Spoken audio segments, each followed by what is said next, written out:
Hi, everybody. In my State of the Union address, I laid out my ideas to help working families feel more secure and earn the skills required to advance in a world of constant change. And in a new economy that's increasingly built on knowledge and innovation, a core element of this middle-class economics is how we prepare our kids for the future. For decades, we threw money at education without making sure our schools were actually improving, or whether we were giving teachers the tools they need, or whether our taxpayer dollars were being used effectively. And our kids too often paid the price. Now, over the past few years, we've seen signs that our elementary and secondary school students are doing better. Last year, our younger students earned the highest math and reading scores on record. Last week, we learned that our high school graduation rate hit a new all-time high. So this is progress. But in a 21st century economy, our kids will only do better than we did if we educate them better than we were educated.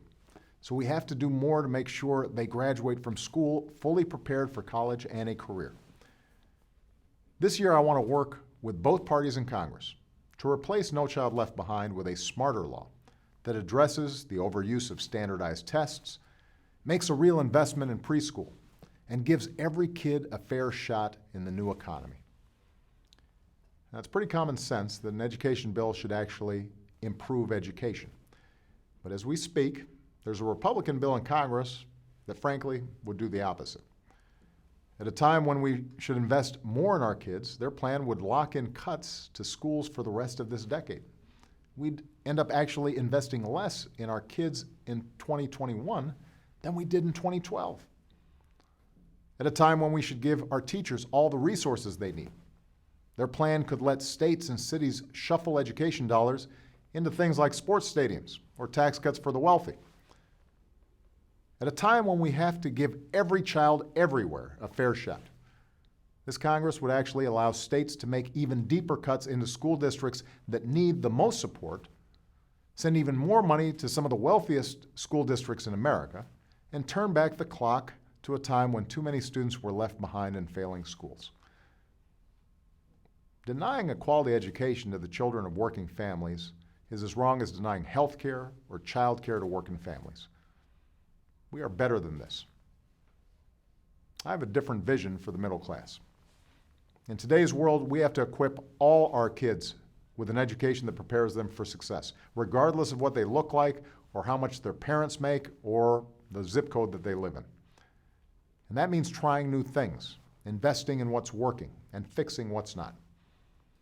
That means cutting testing down to the bare minimum required to make sure parents and teachers know how our kids in schools are doing from year to year and relative to schools statewide.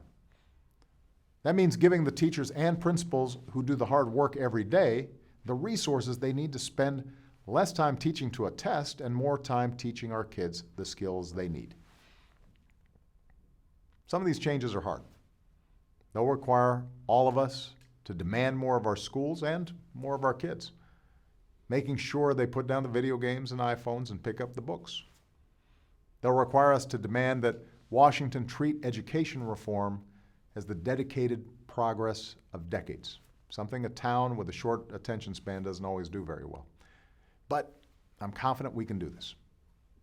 When it comes to education, we are not a collection of states competing against one another. We're a single nation competing against the world. Nothing will determine our success as a nation in the 21st century more than how well we educate our kids.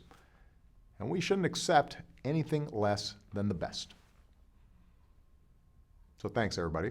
And before I go, happy Valentine's Day, Michelle. Have a great weekend, everybody. Bye-bye.